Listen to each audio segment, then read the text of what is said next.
ಎಲ್ರಿಗೂ ನಮಸ್ಕಾರ. ನಾನು ರಾಯಲ್ ತರುಣ್ ಚಾನಲ್ ವತಿಯಿಂದ ಇವತ್ತು ಮಂಡ್ಯ ಜಿಲ್ಲೆ ನಾಮಂಗಲ ತಾಲೂಕಿನಲ್ಲಿರುವ ಶ್ರೀ ಆಲ್ತಿ ಮಲ್ಲಿಕಾರ್ಜುನ ಸ್ವಾಮಿ ಕ್ಷೇತ್ರಕ್ಕೆ ಇಲ್ಲಿ ಬಂದಿದ್ದೀವಿ. ಇಲ್ಲಿ ವಿಶೇಷತೆ ಏನಪ್ಪಾ ಅಂದ್ರೆ, ಶ್ರೀ ಪರಶುರಾಮರು ತನ್ನ ತಾಯಿಯ ತಲೆ ಕಡ್ದಾಗ ತನ್ನ ಶಾಪ ವಿಮೋಚನೆಗೋಸ್ಕರ ಈ ಜಾಗಕ್ಕೆ ಬಂದು ಬೇಡ್ಕೊಳ್ತಾರೆ. ಅವಾಗ ಶಾಪ ವಿಮೋಚನೆ ಆಗುತ್ತೆ ಅಂತ ಒಂದು ವಾಡಿಕೆ ಇದೆ, ಒಂದು ನಂಬಿಕೆ ಇದೆ. ಅದಕ್ಕೋಸ್ಕರ ಇಲ್ಲಿ ನಿಮ್ಗೆಲ್ಲ ಅದನ್ನ ತೋರಿಸೋಣ ಅಂತ ಇಲ್ಲಿ ಬಂದಿದ್ದೀನಿ. ಬನ್ನಿ, ಅಲ್ಲಿ ಆಲ್ತಿ ಮಲ್ಲಿಕಾರ್ಜುನ ಸ್ವಾಮಿ ದೇವಸ್ಥಾನಕ್ಕೆ ನಿಮ್ಮನ್ನ ಕರ್ಕೊಂಡು ಹೋಗ್ತೀನಿ.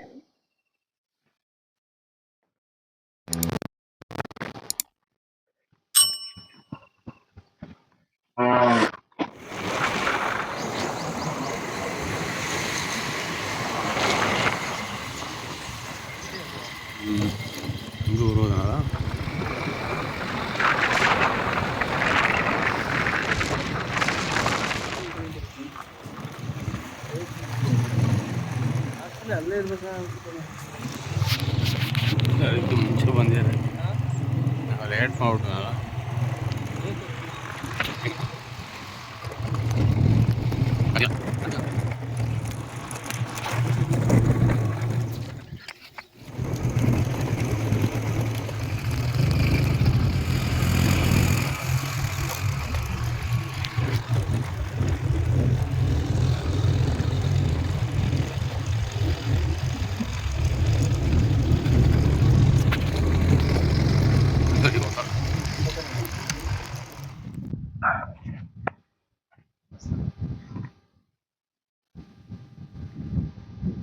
ವೀಕ್ಷಕರೇ, ನಾವೀಗ ಆಲ್ತಿ ಶ್ರೀ ಮಲ್ಲಿಕಾರ್ಜುನ ಸ್ವಾಮಿ ಬೆಟ್ಟದ ಮೇಲಿದ್ದೀವಿ. ಇದೇ ಹೆಬ್ಬಾಗಿಲು, ಇನ್ನೇನು ಮೇಲ್ಗಡೆ ಇಲ್ಲೇ ಹೆಬ್ಬಾಗಿಲಿದೆ.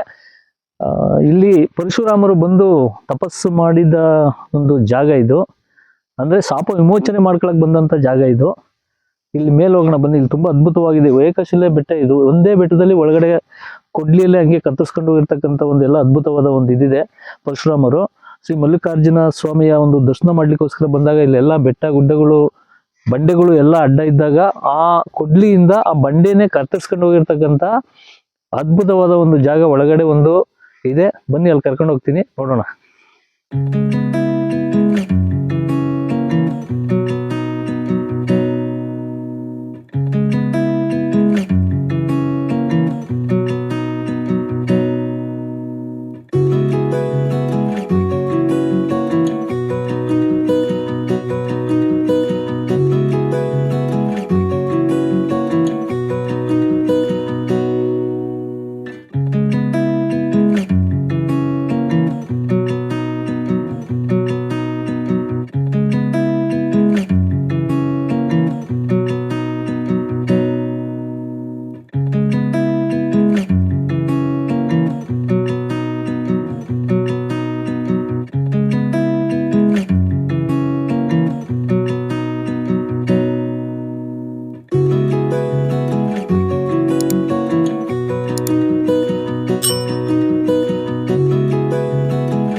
ವೀಕ್ಷಕರೇ, ನಾವೀಗ ಆಲ್ತಿ ಮಲ್ಲಿಕಾರ್ಜುನ ಸ್ವಾಮಿ ಕ್ಷೇತ್ರ ಬೆಟ್ಟದ ಮೇಲಿದ್ದೀವಿ.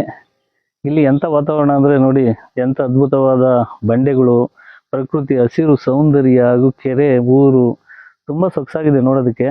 ತುಂಬ ಸುಂದರವಾಗಿದೆ. ಈ ಬೆಟ್ಟ ನೋಡೋದೇ ಒಂಥರ ಅದ್ಭುತ. ಮತ್ತೆ ಒಂದು ಶಕ್ತಿಶಾಲಿ ಕ್ಷೇತ್ರ ಇದು. ಇಲ್ಲಿನ ವಿಶೇಷತೆ ಏನಪ್ಪಾ ಅಂತಂದ್ರೆ, ಅದನ್ನು ನಮಗೆ ಇದರ ಇತಿಹಾಸಕ್ಕೆ ಒಳಗಡೆ ಹೋದರೆ ಏನಪ್ಪ ಅಂತಂದರೆ ಅದನ್ನು ನಾನು ನಿಮ್ಗೆ ಹೇಳ್ತೀನಿ. ಜಮದಗ್ನಿ ಮಹಾಮುನಿಗಳು ಇರ್ತಾರೆ. ಜಮದಗ್ನಿ ಮಹಾಮುನಿಗಳಂದರೆ ಪರಶುರಾಮ ಅವರ ತಂದೆ. ಜಮದಗ್ನಿ ಮಹಾಮುನಿಗಳು ಹಾಗೂ ಶ್ರೀ ರೇಣುಕಾ ಯಲ್ಲಮ್ಮ ದೇವಿ ಅವರ ತಾಯಿ. ಅವ್ರು ಹಿಂಗೆ ಇರಬೇಕಾದ್ರೆ ಒಂದು ಕಾಡಿನಲ್ಲಿ ಅವ್ರು ಮಾಮೂಲಿ ತಪಸ್ಸು ಮಾಡ್ಕೊಂಡಿರ್ತಾರೆ ಜಮದಗ್ನಿ ಮುನಿಗಳು. ಅಲ್ಲಿ ಒಂದು ಗುರುಕುಲ ಮಾಡಿಕೊಂಡು ಗುರು ಆಶ್ರಮ ಮಾಡ್ಕೊಂಡು ಅಲ್ಲಿರ್ತಾರೆ. ಅವ್ರಿಗೆ 5 ಜನ ಗಂಡು ಮಕ್ಕಳು. 5 ಜನ ಗಂಡು ಮಕ್ಕಳಲ್ಲಿ ಪರಶುರಾಮ ಅವರು ಕಿರಿ ಮಗ. ಜಮದಗ್ನಿ ಮುನಿಗಳು ಗೊತ್ತೇ ಇದ್ದಲ್ಲ, ಸಪ್ತಋಷಿಗಳಲ್ಲೊಬ್ಬರು ಜಮದಗ್ನಿ ಮುನಿಗಳು. ಅವರು ವಯಸ್ಸಿನ ಕಾಲಕ್ಕೆ ಬಂದಾಗ ಮದುವೆ ಆಗಬೇಕು ಅಂತ ಆಸೆ ಪಡ್ತಾರೆ. ಆಸೆ ಪಟ್ಟಾಗ ಒಬ್ಬ ಮಹಾರಾಜರ ಹತ್ರ ಹೋಗಿ ಕೇಳಿದಾಗ ಅದೇ ಯಲ್ಲಮ್ಮ ದೇವಿ, ರೇಣುಕಾ ಯಲ್ಲಮ್ಮ ದೇವಿ ಅವ್ರನ್ನ ಕೇಳ್ತಾರೆ. ಅವರು ನಿನ್ನ ಮಗಳನ್ನ ಮದುವೆ ಮಾಡಿಕೊಡು ಅಂತ ಮಹಾರಾಜರಿಗೆ ಕೇಳ್ತಾರೆ. ಅವಾಗ ಅವರು ಒಪ್ಪಿ ಅವ್ರಿಗೆ ಮದುವೆ ಮಾಡಿಕೊಡ್ತಾರೆ. ಮದುವೆ ಮಾಡಿಕೊಟ್ಮೇಲೆ ಅವರು ಸುಖವಾಗಿ ಕಾಡೊಳಗೆ ಹೋಗಿ ಒಂದು ಗುರುಕುಲ ಕಟ್ಕೊಂಡು ಅಲ್ಲಿ ತಪಸ್ಸು ಮಾಡ್ಕೊಂಡು ಇದು ಮಾಡ್ಕೊಂಡು ಸುಖವಾಗಿರ್ತಾರೆ. ಅಲ್ಲಿ ಸುಖವಾಗಿದ್ದಂಥ ಕಾಲ 5 ಜನ ಮಕ್ಕಳಾಗ್ತಾರೆ. 5 ಜನ ಮಕ್ಕಳಲ್ಲಿ ಕಿರಿಯ ಮಗ ಪರಶುರಾಮ್. ಕಿರಿಯ ಮಗ ಅವರು ಪರಶುರಾಮ.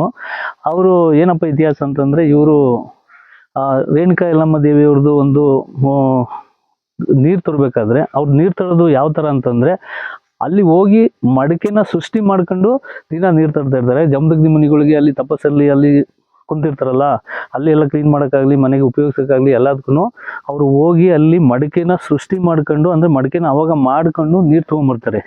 ಆ ವಾಡಿಕೆಯಲ್ಲಿ ದಿನ ನಡೀತಾ ಇರ್ತದೆ. ಒಂದಿನ ಏನು ಮಾಡ್ತಾರೆ, ನೀರು ತರಕ್ಕೆ ಹೋದವರು ಅವರು ಬರಲೇ ಇಲ್ಲ, ತುಂಬ ಲೇಟಾಗಿ ಬರ್ತಾರೆ. ಅಲ್ಲಿ ಏನಕ್ಕೆ ಬರಲಿಲ್ಲಪ್ಪ ಅಂತಂದರೆ, ಅಲ್ಲಿ ಒಬ್ಬ ಮಹಾರಾಜ ಅವರ ಸಖಿಯರ ಜೊತೆಯಲ್ಲಿ ಅಲ್ಲಿ ಆ ಹೊಳೆಯಲ್ಲಿ ಜಲಕ್ರೀಡೆ ಆಡ್ತಾ ಇರ್ತಾರೆ.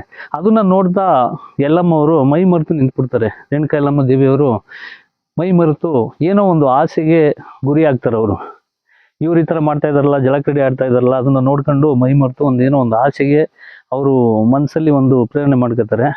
ಪ್ರೇರಣೆ ಮಾಡ್ಕೊಂಡಾಗ ಅವರು ಲೇಟಾಗಿ ಹೋಗುತ್ತೆ. ಅವಾಗ ಮಡಕೆ ರೆಡಿ ಮಾಡ್ಕೊಂಡು ನೀರು ತರೋಣ ಅಂತ ಹೋಗ್ತಾರೆ. ಆ ಮಡಕೆ ಆಗೋದಿಲ್ಲ ಅವಾಗ. ಯಾಕೆಂದರೆ ಅವ್ರಿಗೊಂಥರ ಮನಸ್ಸಲ್ಲಿ ಏನೋ ಒಂದು ಆಸೆ ಬಂದಾಗಿಂದ ಅದು ಆ ಶಕ್ತಿ ಹೋಗ್ಬಿಟ್ಟಿರುತ್ತೆ ಅವ್ರಿಗೆ. ಅವಾಗ ಹಂಗೆ ವಾಪಸ್ ಬಂದ್ಬಿಡ್ತಾರೆ, ಗುರುಕುಲದ ಹತ್ರ ಹಂಗೆ ವಾಪಸ್ ಬರ್ತಾರೆ. ಜಮದಗ್ನಿ ಮುನಿಗಳು ಇನ್ನೂ ಬರ್ಲಿವಲ್ಲ ಅಂದ್ಬಿಟ್ಟು ಲೇಟಾಗಿ ಕಾಯ್ತಾ ಇರ್ತಾರೆ. ಆಗ ಅವರು ರೇಣುಕಾ ಯಲ್ಲಮ್ಮವ್ರು ಬಂದಾಗ ಕೇಳ್ತಾರೆ, ಯಾಕೆ ಇಷ್ಟು ಲೇಟಾಗಿ ಬಂದೆ ಏನು ಅಂತ ಕೇಳಿದಾಗ ಅವ್ರೇನು ಮಾತಾಡಲ್ಲ, ಸುಮ್ಮನೆ ಇರ್ತಾರೆ. ಅವಾಗ ಅವರು ಮಹಾ ತಪಸ್ವಿ, ಅವರು ಜಮದಗ್ನಿ ಮುನಿಗಳು ಮಹಾ ತಪಸ್ವಿ. ಅವರು ತಮ್ಮ ದಿವ್ಯ ದೃಷ್ಟಿಯಿಂದ ಏನಾಗಿದೆ, ಯಾಕೆ ಲೇಟಾಗಿ ಬಂದರು, ಏನು ಕಾರಣ ಅಂದ್ಬಿಟ್ಟು ದಿವ್ಯ ದೃಷ್ಟಿಯಿಂದನೇ ನೋಡ್ತಾರೆ. ಆ ದಿವ್ಯ ದೃಷ್ಟಿಯಿಂದ ನೋಡಿದಾಗ ಇವರು ಮನಸ್ಸಲ್ಲಿ ಈ ಥರ ಅಲ್ಲಿ ಜಲಕ್ರೀಡೆ ಆಡಬೇಕಾದ್ರೆ ಈ ಥರ ಒಂದು ಮನಸ್ಸಲ್ಲಿ ಒಂದು ಭಾವನೆ ಬಂದಿದೆ, ಇವರು ಈ ಥರ ಒಂದು ಮನಸ್ಸಲ್ಲಿ ಇದನ್ನು ತೊಗೊಂಡಿದ್ದಾರೆ ಅಂತ ಗೊತ್ತಾದಾಗ ಇವರು ಜಮದಗ್ನಿ ಮುನಿಗಳು ಸಖತ್ತಾಗಿ ಕೋಪ ಕುಪಿತರಾಗಿ ರೋಷ ಜ್ವಾಲೆಯಿಂದ ಅವ್ರ ಮೇಲೆ ಸಿಟ್ಟಿಗೆ ಹೇಳ್ತಾರೆ. ಸಿಟ್ಟಿಗೆ ಹೇಳಿದಾಗ ನೀನು ಈ ಥರ ತಪ್ಪು ಮಾಡಿದೀಯಾ ಅಂತಂತ, ಈ ಥರ ಎಲ್ಲ ಮನಸ್ಸಲ್ಲಿ ಅನ್ಕೊಂಡು ಈ ಥರ ಮಾಡಿದೀಯಾ ಅಂತ ಅಂದ್ಬಿಟ್ಟು ದೊಡ್ಡ ಮಗನ ಕರೆದು ನಿಮ್ಮ ತಾಯಿ ಈ ಥರ ತಪ್ಪು ಮಾಡಿದಾರೋ ತಲೆ ಕಟ್ಟೀರಿ ಅಂತ ಹೇಳ್ತಾರೆ. ಆಗ ಒಪ್ಪೋದಿಲ್ಲ ಅವನು. ಮಗ ಏನು ಮಾಡ್ತಾನೆ, ತಾಯಿ ಶಾಪ, ತಾಯಿ ತಲೆ ಕಡ್ದು ನಾವು ಶಾಪಗ್ರಸ್ತರಾಗ್ತೀವಿ, ಆಗೋದಿಲ್ಲ, ನನ್ನ ಕೈಲಿ ಇದಾಗಲ್ಲ ಅಂತ ಹೇಳ್ತಾನೆ. ಕ್ರಮೇಣ 2ನೇ ಮಗನ ಕರೀತಾರೆ, 3ನೇ ಮಗನ ಕರೀತಾರೆ, 4ನೇ ಮಗನೂ ಕರೀತಾರೆ. ನಿಮ್ಮ ತಾಯಿ ತಲೆ ಕಡೀರಿ ಅಂತ ಹೇಳ್ತಾರೆ. ಅವ್ರು ಯಾರು ಒಪ್ಪೋದಿಲ್ಲ, ನಾವು ಶಾಪಗ್ರಸ್ತರಾಗಿ ನಮ್ಗೆ ಇಷ್ಟ ಇಲ್ಲ, ಬಟ್ ನಮ್ಮ ತಾಯಿ ತಲೆ ಕಡಿಯೋದನ್ನ ಸುಲಭ ಅಲ್ಲ, ಅದು ನಮ್ಮ ಕೈಲಿ ಆಗೋದಿಲ್ಲ ಅಂತ ಹೇಳಿದಾಗ ಆವಾಗ ಅವ್ರೇನು ಮಾಡ್ತಾರೆ, ಆ 4 ಜನ ಮಕ್ಳಿಗೂ ಭಸ್ಮ ಮಾಡ್ಬಿಡ್ತಾರೆ. ತಪಶಕ್ತಿಯಿಂದ ಅವ್ರನ್ನ ಭಸ್ಮ ಮಾಡ್ಬಿಡ್ತಾರೆ. ಅವ್ರಲ್ಲಿಗೆ ಮುಗೀತು. ಅವಾಗ 5ನೇ ಮಗ ಬರ್ತಾನೆ. 5ನೇ ಮಗ ಯಾರು? ಪರಶುರಾಮ್. 5ನೇ ಮಗ ಪರಶುರಾಮ್ ಬಂದಾಗ ಅದೇ ಸಮಯಕ್ಕೆ ಅವ್ರು ಬಂದಾಗ ಕೇಳ್ತಾನೆ, ನೀನ್ ತಾಯಿ ಈ ಥರ ತಪ್ಪು ಮಾಡಿದ್ದಾರೆ, ಅವ್ರ ತಲೆ ಕಡಿ ಅಂತ ಕೇಳಿದಾಗ ಇಂದು ಮುಂದೆ ನೋಡ್ದಲೆ ಕೊಡ್ಲಿ ತಗೊಂಡು ತಾಯಿಯ ತಲೆನ ಶಿರಚ್ಛೇದನ ಮಾಡ್ಬಿಡ್ತಾರೆ. ಯಾರು? ಪರಶುರಾಮ್ ಅವರು. ಅವಾಗ ಆ ಶಿರಚ್ಛೇದನ ಮಾಡಿದಾಗ ಇವ್ರಿಗೆ ಸಮಾಧಾನ ಆಗುತ್ತೆ. ಯಾರಿಗೆ? ಜಮದಗ್ನಿ ಮುನಿಗಳಿಗೆ, ನನ್ನ ಮಗ ನಾನು ಹೇಳಿದ ಮಾತು ಕೇಳಿದ್ನಲ್ಲ, ಪಿತೃವಾಕ್ಯನ ಪರಿಪಾಲಕನಾದ್ನಲ್ಲ ಅಂದ್ಬಿಟ್ಟು ಅವ್ರ ಮಗನ ನೋಡ್ಬಿಟ್ಟು ಅವ್ರು ಖುಷಿ ಆಗುತ್ತೆ, ಸಮಾಧಾನ ಆಗುತ್ತೆ. ಅವಾಗ ಅವ್ರು ಕೇಳ್ತಾರೆ, ನಿನಗೆ ಏನು ವರ ಬೇಕು ಕೇಳು ಅಂತ ಕೇಳ್ತಾರೆ ಪರಶುರಾಮ್ ಅವ್ರಿಗೆ ಜಮದಗ್ನಿ ಮುನಿಗಳು. ಅವಾಗ ನಿಮ್ಗೆ ಏನು ವರ ಬೇಕು ಅಂತ ಕೇಳಿ ಅಂತಂದಾಗ ಅವ್ರು ಕೇಳ್ತಾರೆ, ಮೊದಲನೇ ವರವಾಗಿ ನಮ್ಮ ತಾಯಿನ ಬದುಕಿಸು ಅಂತ ಕೇಳ್ತಾರೆ. ಅವಾಗ ಅವರು ಓಕೆ, ಅವರ ಏನು ಅವ್ರ ಬೇಡಿಕೆ ಅಂತೆ ಅವ್ರ ತಾಯಿನ ಅವ್ರು ಬದುಕಿಸ್ತಾರೆ. ಶ್ರೀ ರೇಣುಕಾ ಯಲ್ಲಮ್ಮ ದೇವಿನ ಅವರು ಬದುಕಿಸ್ತಾರೆ. ಅವಾಗ 2ನೇ ವರ ಏನು ಅಂತ ಕೇಳ್ತಾರೆ ಅಂದರೆ, ನಮ್ಮ ಏನು ಸಹೋದರನೆಲ್ಲ ಶಾಪಗ್ರಸ್ತರಾಗಿ ಬಸ್ಸು ಮಾಡಿದೀವೋ ಅವರನ್ನು ಬದುಕಿಸ್ಕೊಡು, ಶಾಪ ವಿಮೋಚನೆ ಮಾಡು ಅಂತ ಕೇಳ್ತಾರೆ. ಅದಕ್ಕೂ ಓಕೆ ಆಯಿತು. ಅದನ್ನು 2ನೇ ವರನು ಅವ್ರು ತಥಾಸ್ತು ಅಂತಾರೆ. 3ನೇ ವರ ಏನಪ್ಪ ಅಂತಂದರೆ, ನಿಮ್ಮ ಕೋಪನ ಕಮ್ಮಿ ಮಾಡ್ಕೊಂಡು ನೀವು ಶಾಂತಚಿತ್ತರಾಗಿರಬೇಕು ಅಂತ ಕೇಳಿದಾಗ ಅದಕ್ಕೂ ಅವರು ಆಯ್ತು ಅಂದ್ಬಿಟ್ಟು ಎಲ್ಲ ಆ ವರನು ಕೊಡ್ತಾರೆ. ಎಲ್ಲ ಸರೋಗುತ್ತಲ್ಲಿಗೆ ಎಲ್ಲ ಸರಿ ಹೋದ ಮೇಲೆ ಇವ್ರಿಗೆ ತಾಯಿಯ ಕಡ್ದಿರ್ತಕ್ಕಂಥ ಶಾಪ ವಿಮೋಚನೆ ಆಗಿರಲ್ಲ, ಎಲ್ಲ ಹೋಗಿರುತ್ತೆ, ಶಾಪ ವಿಮೋಚನೆ ಆಗಿರಲ್ಲ. ಆವಾಗ ಶಾಪ ವಿಮೋಚನೆಗೋಸ್ಕರ ಏನ್ ಮಾಡೋದು ಅಂತಂದಾಗ ಅಶರೀರವಾಣಿ ಆಗಿ ಹೇಳುತ್ತೆ, ನೀನು ಶಾಪ ವಿಮೋಚನೆ ಆಗ್ಬೇಕಂತಂದ್ರೆ ಇಂಥ ಜಾಗದಲ್ಲಿ ಹೋಗಿ ಶ್ರೀ ಮಲ್ಲಿಕಾರ್ಜುನ ಸ್ವಾಮಿಯ ದರ್ಶನ ಮಾಡಿದ್ರೆ ನಿಮ್ಮ ಶಾಪ ವಿಮೋಚನೆ ಆಗುತ್ತೆ ಅಂದ್ಬಿಟ್ಟು ಅಶರೀರವಾಣಿ ಹೇಳುತ್ತೆ. ಅವಾಗ ಏನ್ ಮಾಡ್ತಾರೆ ಅವರು, ಈ ಜಾಗಕ್ಕೆ ಆಲ್ತಿ ಅನ್ನೋ ಈ ಜಾಗಕ್ಕೆ ಬಂದು ಸುತ್ತ ನೋಡ್ತಾರೆ. ಎಲ್ಲ ಬಂಡೆ ಕಲ್ಲುಗಳು, ಬಂಡೆ ಎಲ್ಲ ವಿಚಿತ್ರವಾಗಿರುತ್ತೆ. ಎಲ್ಲಿ ತಪಸ್ ಮಾಡ್ತಾ ಇದ್ದಾರೆ ಅಂತಾನೆ ಅವ್ರಿಗೆ ಗೊತ್ತಾಗಲ್ಲ. ಅವರು ಶ್ರೀ ಮಲ್ಲಿಕಾರ್ಜುನ ಸ್ವಾಮಿ ಅವರು ಎಲ್ಲಿ ತಪಸ್ ಮಾಡ್ತಿದ್ದಾರೆ, ಎಲ್ಲಿ ನೆಲೆಗೊಂಡಿದ್ದಾರೆ ಅಂತಾನೆ ಅವ್ರಿಗೆ ಗೊತ್ತಾಗದಲ್ಲಿದ್ದಾಗ ಬರ್ತಾರೆ, ಒಳಗಡೆ ಹುಡಿಕೊಂಡು ಬರ್ತಾರೆ. ಎಲ್ಲ ಯಾವುದೋ ಒಂದು ಮೂಲೆ ಒಳಗೆ ಅವರು ಅಲ್ಲಿ ಪ್ರತಿಷ್ಠಾಪನೆ ಆಗಿರ್ತಾರೆ. ಇಲ್ಲಿ ಹುಡಿಕೊಂಡ್ ಬರ್ತಾರೆ. ಹುಡಿಕೊಂಡ್ ಬಂದಾಗ ಆ ಬಂಡೆ ಕಲ್ಲುಗಳು ಅವೆಲ್ಲ ತುಂಬಾ ಹಿಂಗ ಅಡ್ಡಡ್ಡ ಬಂದು ಇರ್ತವೆ. ಒಳಗಡೆ ಹೋಗಕ್ಕೆ ಆಗೋದಿಲ್ಲ ಅಂತ ಜಾಗ ಅದು. ಅವಾಗ ಏನ್ ಮಾಡ್ತಾರೆ, ತಮ್ಮ ಕೊಡ್ಲಿ ತಗೊಂಡು ಅದನ್ನೆಲ್ಲ ಕೊಚ್ಚಾಕ್ತಾರೆ. ಕಲ್ಲು ಬಂಡೆಗಳ್ನ ಕೊಚ್ಚಿ ಹಂಗೇನೆ ಒಳಗಡೆ ಹೋಗ್ತಾರೆ. ಅದೇ ಈ ಜಾಗ, ಅದೇ ಏಕಶಿಲಾ ಬೆಟ್ಟ ಇದೆ. ಇದ್ರ ಒಳಗಡೆನೆ ಮಲ್ಲಿಕಾರ್ಜುನ ಸ್ವಾಮಿಯವರು ಪ್ರತಿಷ್ಠಾಪನೆ ಆಗಿರೋದು. ಇಲ್ಲೇ ಅವ್ರ ಜಾಗದಲ್ಲಿ ಗುಹೆ ತರ ಅವರು ಏನು ಕೊಡ್ಲಿ ಏಟ್ ಹೆಂಗೆ ಹಾಕಿದ್ದಾರೆ ಹಂಗಂಗೆ ಕಚ್ಚಾಗಿ ಆ ಕಲ್ಲು ಬಿದ್ದಿರೋದು, ಕಲ್ಲು ಕೆತ್ತಿರೋದು ಇಲ್ಲಿದೆ. ಬನ್ನಿ, ನಿಮ್ಮನ್ನ ಒಳಗಡೆ ಕರ್ಕೊಂಡೋಗಿ ಎಲ್ಲನೂ ತೋರಿಸ್ತೀನಿ. ಶಾಪ ವಿಮೋಚನೆ ಮಾಡ್ಕೊಳಕ್ ಬಂದಂತ ಪರಶುರಾಮ ಅವರು ಹೇಗೆ ಕೊಚ್ಕೊಂಡು ಹೋಗಿದ್ದಾರೆ ಅನ್ನೋದ ನಾನು ನಿಮ್ಗೆ ತೋರಿಸ್ತೀನಿ, ಬನ್ನಿ.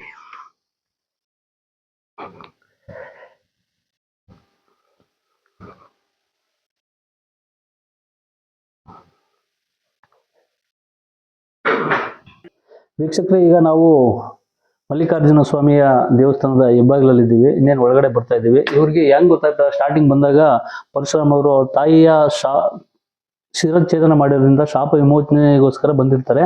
ಇಲ್ಲಿ ಬಂದಾಗ ಏನ್ ಮಾಡ್ತಾರಪ್ಪ ಅಂದ್ರೆ, ಅವರು ಕುದುರೆ ಮೇಲೆ ಬಂದಿರ್ತಾರೆ. ಕುದುರೆ ಮೇಲೆ ಬಂದಾಗ ಅವ್ರಿಗೆ ಎಲ್ಲಿ ಇದೆ ದೇವ್ರು, ಎಲ್ಲಿದ್ದಾರೆ ಮಲ್ಲಿಕಾರ್ಜುನ ಸ್ವಾಮಿ, ಎಲ್ಲಿ ಕುಂತಿದ್ದಾರೆ ಅಂತಾನೆ ಅವ್ರಿಗೆ ಗೊತ್ತಾಗೋದಿಲ್ಲ. ಅವಾಗ ಅವ್ರು ಏನ್ ಮಾಡ್ತಾರೆ, ಒಂದು ದುಂಬಿ ಬರುತ್ತೆ. ಆ ದುಂಬಿ ಆ ದೇವರಿಗೆ ತಗೊಂಡೋಗ್ತಾ ಇರುತ್ತೆ, ಒಂದು ಹೂವನ್ನ ತಗೊಂಡೋಗ್ತಾ ಇರುತ್ತೆ. ಅಲ್ಲಿ ಆ ಮಲ್ಲಿಕಾರ್ಜುನ ಸ್ವಾಮಿಯ ಮುಂದೆ ಹೂವು ಇಡೋದಕ್ಕೆ ಹೂವು ತಗೊಂಡೋಗ್ತಾ ಇರುತ್ತೆ.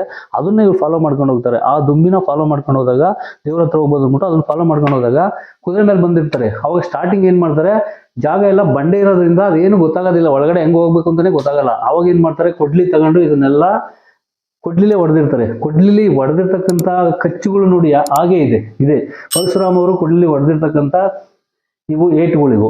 ಕಲ್ಲಿಗೆ ಹಿಂಗೆ ಹೊಡೆದು ಅತ್ತಗಿತ್ತಾಗೆಲ್ಲ ಸಾವ್ರ್ಕೊಂಡು ಕುದುರೆ ಮೇಲೆ ಬರ್ತಾರೆ. ಬನ್ನಿ ವೀಕ್ಷಕರೇ, ಕುದುರೆ ಮೇಲೆ ಹಂಗೆ ಬತ್ತಾ ಇಲ್ಲಿ ಗಂಟ ಹೊಡ್ಕೊಂಡ್ಬರ್ತಾರೆ. ಇಲ್ಲಿ ಗಂಟ ಹೊಡ್ಕೊಂಡ್ಬಂದ್ರು ಅವರು ಅಷ್ಟೊತ್ತಿಗೆ ಸುಸ್ತಾಗ್ತಾರೆ.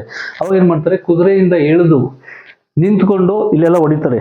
ಇದೇ ಕೊಡ್ಲಿಯಿಂದ ಹಿಂಗ ಆ ಕಡೆ ಈ ಕಡೆ ಎಲ್ಲ ಹೊಡ್ಕೊಂಡು ಜಾಗ ಮಾಡ್ಕೊಂಡು ಹೋಗ್ತಾರೆ. ಇಲ್ಲಿ ಹೋಗ್ತಾ ಹಂಗೇನೆ ಅವರು ಸುಸ್ತಾಗ್ತಾರೆ. ಸುಸ್ತಾಗಿ ಕೊಡ್ಲಿ ಏಟು ಅವರು ಹೊಡೆದು ಸುಸ್ತಾದಾಗ ಏನ್ ಮಾಡ್ತಾರೆ, ಕುಂತ್ಕೊಂಡು ಇಲ್ಲಿ ಬಗ್ಕೊಂಡು ಹಂಗೇನೆ ಇಲ್ಲಿ ಮುಂದೆ ಹೊಡ್ಕೊಂಡು ಹೋಗ್ತಾರೆ. ಇನ್ನು ಮಲ್ಲಿಕಾರ್ಜುನ ಸ್ವಾಮಿ ಇನ್ನು ಮುಂದೆ ಇದೆ. ಅಲ್ಲಿಗೆ ಅದೇ ತರ ಕುಂತ್ಕೊಂಡು ಹೊಡ್ಕೊಂಡು ಹೋಗಿ ಇಲ್ಲಿ ಮುಂದೆ ಹೋಗಿ ಅಲ್ಲಿ ಹೋಗ್ತಾರೆ. ಇಲ್ಲಿ ನಂದಿ ಇದೆ. ಎಷ್ಟು ನಂದಿ ಸಿಗುತ್ತೆ ಅವ್ರಿಗೆ?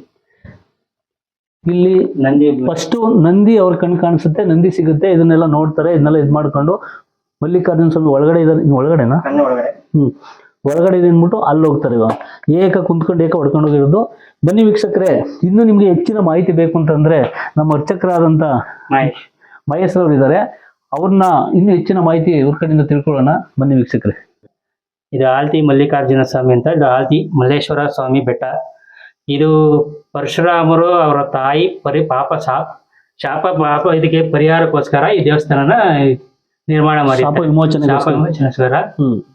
ಫಸ್ಟ್ ಇದು ಒಂದೇ ಬಂಡೆ, ಏಕಶಿಲಾ ಬಂಡೆ ಅಂತ. ಒಂದೇ ಬಂಡೆ. ಅವರು ಶಿವನ್ ಕರೀತಾರೆ. ಶಿವ ಅಂದ್ರೆ ಆನ್ ಸೌಂಡ್ ಮಾತ್ರ ಕೇಳೋದು. ಅವರು ದರ್ಶನ ಮಾತ್ರ ಕೊಡ್ತಾ ಇರಲ್ಲ. ಬರೀ ಕೂಗ್ದಾಗ ಎಲ್ಲಿದ್ಯಪ್ಪ ಅಂದ್ರೆ ನಾನು ಇಲ್ಲಿದ್ದೀನಿ ಅಂತ ಹೇಳ್ತಾ ಇರುತ್ತೆ. ಅವರು ಈ ಬಂಡೆ ಸುತ್ತ 3 ಸುತ್ತ ಬರ್ತಾರೆ. ಅವಾಗ ಗೊತ್ತಾಗಲ್ಲ. ಅಲ್ಲಿ ಬಂದು ಸುಮ್ಮನೆ ಅಲ್ಲಿ ಇದು ಒಂದೇ ಬಂಡೆ ಅಲ್ವಾ, ಅಲ್ಲಿ ಮುಂದೆ ಕುಂತಿರ್ತಾರೆ. ಅವತ್ತು ಒಂದು ದುಂಬಿ ಹೂವು ತಗೊಂಡು ಬರ್ತಾ ಇರ್ತದೆ. ಅದನ್ನ ನೋಡ್ಕೊಂಡು ಅವರು ಮುಂದೆ ಏನೋ ಇಲ್ಲಿ ಒಳಗಡೆ ಇರ್ಬೇಕು ಶಿವ ಅನ್ಬಿಟ್ಟು ಹಂಗೆ ಅಲ್ಲಿ ಸ್ಟಾರ್ಟಿಂಗ್ ಅಲ್ಲಿ ಕುದುರೆ ಮೇಲಿಂದ ಕಡಿತಾರೆ. ಬಂಡೆನ ಏಕ ಕಡ್ಕೊಂಡ್ ಬರ್ತಾರೆ. ಅವ್ರಿಗೆ ಫಸ್ಟ್ ಸ್ಟಾರ್ಟಿಂಗ್ ಕುದುರೆ ಮೇಲೆ ಆಮೇಲೆ ಇಳಿದ್ಬಿಟ್ಟು ಅದೆಲ್ಲ ಕಚ್ ಬಿದ್ದಿದೆಯಲ್ಲ ಅವ್ರು ಪರಶುರಾಮ ಅವ್ರ ಕೊಡ್ಲಿಯಿಂದನೇ ಕಡ್ದಿರೋದು ಅದೆಲ್ಲ ರಿಯಲ್ ಅವತ್ತಿನ ಏಕ ಫಸ್ಟ್ ಸ್ಟಾರ್ಟಿಂಗ್ ಕುದುರೆ ಮೇಲೆ ಆಮೇಲೆ ನಿಂತ್ಕೊಂಡು ಬಕ್ಕೊಂಡು ಅವ್ರಿಗೆ ಹೆಂಗೆ ಸುಸ್ತಾಗದ ಹಂಗೆ ಕಡ್ದವ್ರೆ. ಕಡಿತಾ ಇದು ಉದ್ಭವ ಬಸವಣ್ಣ. ಸ್ಟಾರ್ಟಿಂಗ್ ಬಸವಣ್ಣ ಸಿಗುತ್ತೆ ಅವ್ರಿಗೆ, ಇಲ್ಲೇ ಇರುತ್ತೆ ಸ್ಟಾರ್ಟಿಂಗ್, ಅವಾಗ ಇಲ್ಲೇ ಇರುತ್ತೆ ಬಸವಣ್ಣ ಇದ್ಮೇಲೆ ಶಿವ ಇರ್ಬೇಕು ಅಂತ ಅವ್ರಿಗೆ ಗೊತ್ತಾಗಿ ಆಗ ಇದು ನೋಡ್ತಾರೆ.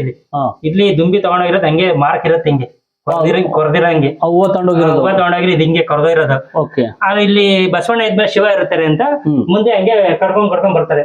ಇನ್ನು ಮುಂದೆ ಬಂದ್ರೆ ನಿಮ್ಗೆ ದೇವರು ಸಿಗುತ್ತೆ, ದುಂಬಿನ ಫಾಲೋ ಮಾಡ್ಕೊಂಡು ಹೋಗ್ತಾರೆ. ದುಂಬಿನೇ ಫಾಲೋ ಮಾಡ್ಕೊಂಡು ಹೋಗ್ತಾರೆ. ಅದು ಹೆಂಗ್ ಹೋಗಿದೆ ನೇರ ಹಂಗೆ ನೋಡ್ಕೊಂಡು ಕಡ್ಕೊಂಡ್ ಹೋಗ್ತಾ ಇರ್ತಾರೆ.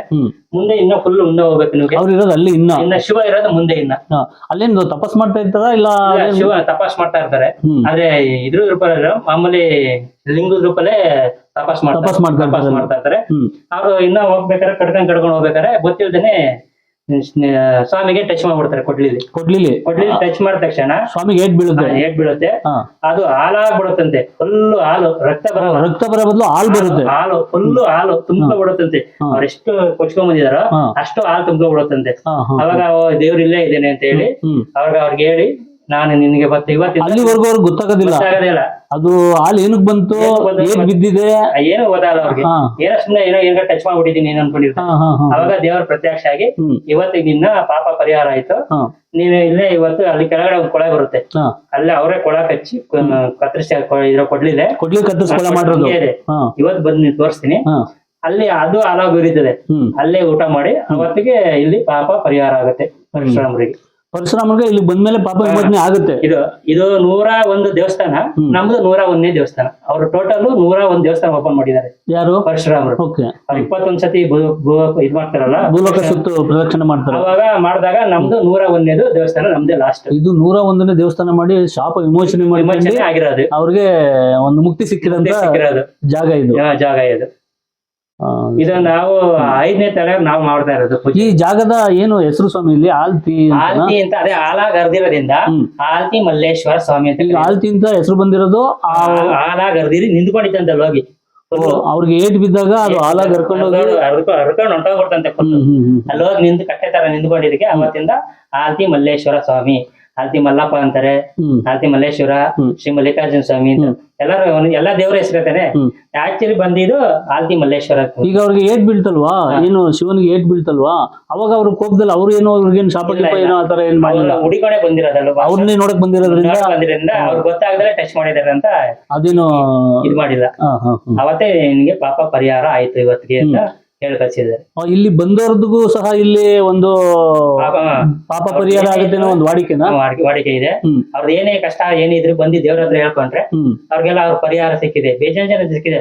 ಮಕ್ಕಳಾಗ್ದಾಗ ಇಲ್ಲೇ ಯಡಿಯೂರು ಸಿದ್ಧಲಿಂಗೇಶ್ವರ, ಅಲ್ಲಿ ದೇವಸ್ಥಾನದ ಅರ್ಚಕರು ಅವರೆಲ್ಲ ಇಲ್ಲಿ ಬಂದು ಪೂಜೆ ಮಾಡಿಸ್ಕೊಂಡು ಹೋಗ್ತಾರೆ. ಅವ್ರ ಅರ್ಚಕರೆಲ್ಲ ಇಲ್ಲಿ ಬಂದು ಪೂಜೆ ಮಾಡಿಸ್ಕೊಂಡು, ಇದು ಮೇನ್ ಶಿವನ ಸ್ಥಳ, ಶಾಪ ವಿಮೋಚನೆ ಸ್ಥಳ ಅಂತ ಬಂದು ಇಲ್ಲೇ ಮಾಡಿಸ್ಕೊಂಡು ಹೋಗ್ತಾರೆ. ಮತ್ತೆ ತಮಿಳ್ನಾಡಿನ ಬರ್ತಾರೆ.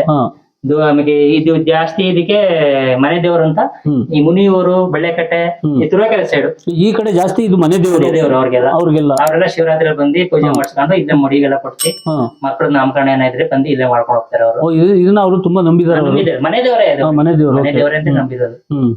ಮಾಡ್ಸ್ಕೊಂಡು ಹೋಗ್ತಾರೆ, ಎಲ್ಲರಿಗೂ ಒಳ್ಳೇದಾಗಿದೆ. ಇನ್ನ ಮುಂದೆ ಹೋದ್ರೆ ನಿಮ್ಗೆ ಆಮೇಲೆ ಇಲ್ಲಿ ನೀರ್ ಬೀಳುತ್ತಂತೆ ನಿಜನ ಸ್ವಾಮಿ? ಇಲ್ಲಿ ಏನು ಅಂದ್ರೆ ನಂದಿ ಮೇಲೆ ಮಳೆಗಾಲದಲ್ಲಿ ಮಾತ್ರ ಬೀಳುತ್ತೆ. ಇಲ್ಲಿ ಈ ಬಂಡೆಲೇ ನೀರ್ ಬೀಳುತ್ತೆ. ನೀ ಏನಿದೆಯೋ ದೇವ್ರು ಇಲ್ಲಿಂದ ಅಲ್ಲಿವರೆಗೂ ಬಂಡೆಲೇ ನೀರ್ ಬೀಳುತ್ತೆ, ಇದ್ರ ಮೇಲೆ ನೀರ್ ಬೀಳ್ತಾ ಇರ್ತದೆ. ಇವಾಗ ಮಳೆಗಾಲದಲ್ಲಿ ಮಾತ್ರ ಇಲ್ಲಿ, ಬೇಸಿಗೆಗಾಲದಲ್ಲೂ ಒಳಗಡೆ ಶಿವನ್ ಮೇಲೆ ತೊಟ್ಟಿ ಬೀಳುತ್ತೆ. ಅಂದ್ರೆ ಜಾಸ್ತಿ ಬೀಳಲ್ಲ, ಒಂದೊಂದ್ ಡ್ರಾಪ್ ಅವಾಗ ಬೀಳುತ್ತೆ. ಶಿವನ್ ಮೇಲೆ ಮಾತ್ರ ಬೀಳುತ್ತೆ. ಇವಾಗ ಬೇರೆ ಕಡೆ ಎಲ್ಲೂ ಮಿಕ್ಕಿದ್ ಎಲ್ಲೂ ನೀರು ಬೀಳಲ್ಲ. ಮಳೆಗಾಲ ಬಂದ್ರೆ ಇಲ್ಲಿವರೆಗೂ ನೀರು ತುಂಬಿಕೊಳ್ಳುತ್ತಾ? ಅಲ್ಲಿವರೆಗೂ ಬರುತ್ತೆ. ಫುಲ್ ಆದ್ರೆ ಆ ಕಡೆ ಇರುತ್ತದೆ. ಫುಲ್ ಆಗಿ ಆಚೆಗೆ ಹರಿದ್ಬಿಡುತ್ತಾ? 2024ರಲ್ಲಿ ಫುಲ್ ಹರಿದಿತ್ತು. ಅವಾಗ ನೀವು ಒಳಗಡೆ ಬರಕ್ಕಾಗಲ್ಲ, ಇದು ಮುಚ್ಚಾಗ್ಬಿಡುತ್ತೆ. ಒಳಗಡೆ ಹೋಗದೆ, ಒಳಗಡೆ ನಾವು ಇಲ್ಲಿಗೆ ಬಂದ್ರೆ ಒಳಗಡೆ ಹೋಗಲ್ಲ, ಯಾಕಂದ್ರೆ ಸ್ವಾಮಿ ಕಾಣಲ್ಲ. ಇಲ್ಲಿ ಈ ಮಟ್ಟಕ್ಕೆ ಬಂದ್ರೆ ಒಳಗಡೆ ಹೋಗಲ್ಲ, ಈ ಫುಲ್ ತುಂಬಿರುತ್ತೆ, ಫುಲ್ ಮುಚ್ಚಾಗ್ಬಿಟ್ಟಿರುತ್ತೆ.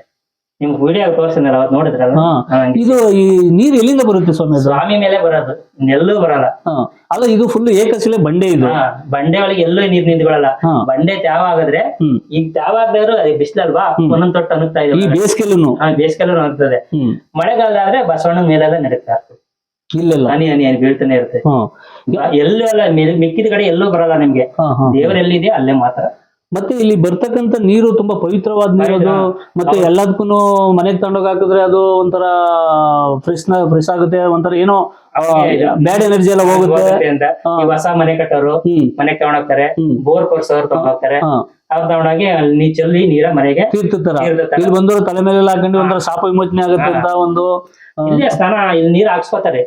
ಇಲ್ಲಿ ಒಳಗಡೆ ತುಂಬಿರುತ್ತಲ್ಲ ದೇವ್ರ ಮೇಲೆ, ಅದನ್ನ ಆಚೆಡೆ ಹಾಕ್ಸ್ಕೊತಾರೆ. ಹಾಕ್ಸ್ಕೊಂಡು ಇಲ್ಲೇ ಗಂಗೆ ಪೂಜೆ ಮಾಡೋರು ಮಾಡ್ತಾರೆ, ನಾವ್ ಮಾಡಿಸ್ಕೊಡ್ತೀವಿ. ಇಲ್ಲೂ ಮಾಡ್ತಾರೆ ಗಂಗೆ ಪೂಜೆ, ಇಲ್ಲೇ ಮಾಡಿಸ್ತೀವಿ. ಈ ನೀರಿದ್ದ ಈಗ ನೀರಿಲ್ಲ, ನೀರಿದ್ದಾಗ ಇಲ್ಲೇ ಮಾಡಿಸ್ತೀವಿ. ಇಲ್ಲವ್ರೆ ಅಲ್ಲಿ ಕೊಳ ಇದೆಯಲ್ಲ ಅಲ್ಲಿ ಮಾಡಿಸ್ತೀವಿ, ಅಲ್ಲಿ ಆಚೆ ಅಲ್ಲಿ ಮಾಡಿಸ್ತೀವಿ. ಅಲ್ಲಿ ಯಾವಾಗ್ಲೂ ನೀರು ಇರುತ್ತಾ? ಅಲ್ಲಿ ಯಾವಾಗ್ಲೂ ಇರೋದು, ಈ ಸತಿ ಅದು ಕಮ್ಮಿ ಆಗ್ಬಿಟ್ಟಿದೆ. ಅದು ಬಿಸಿಲು ಜಾಸ್ತಿ, ಈ ಸತಿ ಮಳೆ ಆಗಿಲ್ಲ ನಮಗೆ, ಕಮ್ಮಿ ಆಗಿದೆ. ಅದೇ ಕಮ್ಮಿ ಅಂದ್ರೆ ಕೆಳಗಡೆ ನೀರಿದೆ, ಅದು ದೇವರಿಗೆ ಉಪಯೋಗಿಸಲ್ಲ ನಾವು. ಆಚೆ ಇರೋ ನೀರು ಅದಕ್ಕೆ ಉಪಯೋಗಿಸಲ್ಲ, ಈ ಊರಿಂದ ತಗೊಳ್ತೀವಿ. ಇಲ್ಲದವ್ರು ಇಲ್ಲೇ ಕೊಳ ಯಾವಾಗಲೂ ತುಂಬಿರ್ತದೆ. ಅದು ನೀರಲ್ಲ, ಅದು ಹಾಲು ತರನೇ ಇರ್ತದೆ. ಅಲ್ಲಿರೋ ನೀರು ಹಾಲ್ ತರ ಇರುತ್ತೆ. ಇಲ್ಲಿ ಬಂದಾಗ ನೀರು ಹಾಲು ತುಂಬಿಕೊಂಡಿದ್ದ, ಹಾಲು ತುಂಬಿಕೊಂಡಿದ್ದು.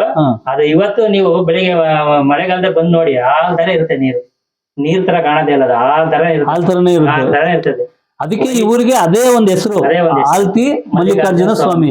ಆಲ್ತಿ ಮಲ್ಲೇಶ್ವರ, ಆಲ್ತಿ ಮಲ್ಲೇಶ್ವರ, ಮಲ್ಲಪ್ಪ, ಮಲ್ಲಿಕಾರ್ಜುನ ಎಲ್ಲ ಹೆಸರಲ್ಲೂ ಕರೀತಾರೆ.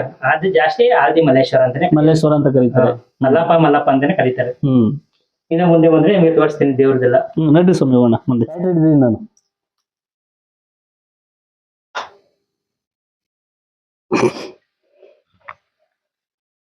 ಇದು ಏನ್ ಸರ್, ಇದು ಸುರಂಗನ? ಇದು ಸುರಂಗ.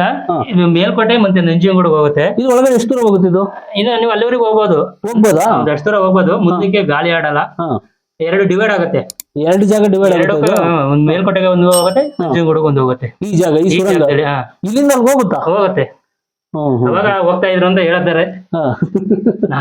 ನಾವೊಂದ್ಸತಿ ಯಾರೋ ಒಂದ್ ಅಷ್ಟು ದೂರ ಕರ್ಕೊಂಡು ಹೋಗಿದ್ರು. ಅಷ್ಟು ದೂರ ಹೋಗ್ಬೋದು, ಇದು ಹೋಗ್ಬೋದು. ಅದೇ ಇದು ಬಾವಿಲಿಗಳೆಲ್ಲ ಅಲ್ಲಿ ಸೇರ್ಕೊಂಡಿರ್ತೇವೆ.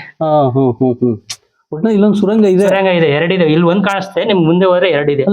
ಈ ಬಂಡೆಲ್ ಹೆಂಗ್ ಮಾಡಿದ್ರು? ದೇವ್ರ ಮಾನವ ಕಾಲ್ರಲ್ವಾ, ದೇವರ ಶಕ್ತಿ. ಇದು ಇದೆ ಎರಡು ನೋಡಿ. ಇದು ಈ ಕಡೆ ಇದೆಯಾ? ಶಿವಗಂಗೆ ಸಿದ್ಧಗಂಗೆಗೆ ಹೋಗುತ್ತೆ ಇದು. ಇಲ್ಲಿ ಹೋಗ್ಬೋದು ಮನ್ಸರು? ಇಲ್ಲ, ಇದು ಸರ್ಪ ಸಂಚಾರ ಅಂತ ಕ್ಲೋಸ್ ಮಾಡಿದ್ವಿ. ಸರ್ಪ ಸಂಚಾರ ಕ್ಲೋಸ್ ಮಾಡ್ಬಿಟ್ಟಿದ್ರ? ಸರ್ಪ ಬರುತ್ತೆ ಇಲ್ಲಿ? ಸರ್ಪ ಬರುತ್ತೆ. ಅದು ಯಾರು ಏನೋ ಮಾಡ್ಕೊಂಡ್ ಬಂದ್ಬಿಟ್ಟಿರ್ತಾರೆ. ಶಿವಗಂಗೆ, ಸಿದ್ಧಗಂಗೆ ಎರಡು ಆಗುತ್ತೆ. ಇದು ಅಂದ್ರೆ ಹೋಗಕಾಲ ಅವಾಗ ಹೋಗ್ತಾ ಇದ್ರು.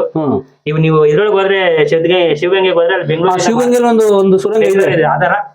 ಇದು ಅದು ಇಲ್ಲಿಗೆ ಬರುತ್ತಾ? ಇಲ್ಲಿಗೆ ಬರಲ್ಲ, ಇದು ಇಲ್ಲಿಂದ ಅಲ್ಲಿಗೆ ಹೋಗುತ್ತೆ. ಇಲ್ಲಿಗೆ ಅಟ್ಯಾಚ್. ಇಲ್ಲಿ ಗಂಗೆ ಪೂಜೆ ಮಾಡೋರೆಲ್ಲ ಇಲ್ಲಿ ನೀರು ತಿನ್ಕೊಳುತ್ತೆ, ಮಾಡಿಸ್ತಾರೆ. ಇಲ್ಲೆಲ್ಲ ಗಂಗೆ ಪೂಜೆ ಮಾಡ್ತಾರೆ, ಇಲ್ಲಿ ಪೂಜೆ ಮಾಡೋದು. ಏನ್ ಗುರುಗಳೇ ಹಿಂಗೆ? ಅವ್ರು ಇಲ್ಲಿ ಗಂಟನು ಹಿಂಗ್ ಕೊಚ್ಕೊಂಡೆ ಬಂದಿದ್ದಾರೆ. ಕೊಚ್ಕೊಂಡೆ ಬಂದಿರೋದು. ನಿಮ್ಗೆಲ್ಲೂ ಯಾರು ಏನ್ ಮಾಡಕ್ಕಾಗತ್ತೆ, ಇದು ಏನು ಮಾಡಕ್ಕಾಗಲ್ಲ. ಒಂದೇ ಅವ್ರು ಕೊಚ್ಕೊಂಡ್ ಬಂದಿರೋದೆ. ಇಲ್ಲಿ ಗಂಟನು ಕೊಚ್ಕೊಂಡ್ ಬಂದು ಇನ್ನ ಅಲ್ಲಿ ಲಾಸ್ಟ್ ಎಂಡೆ ತೋರಿಸ್ತೀನಿ ಬನ್ನಿ.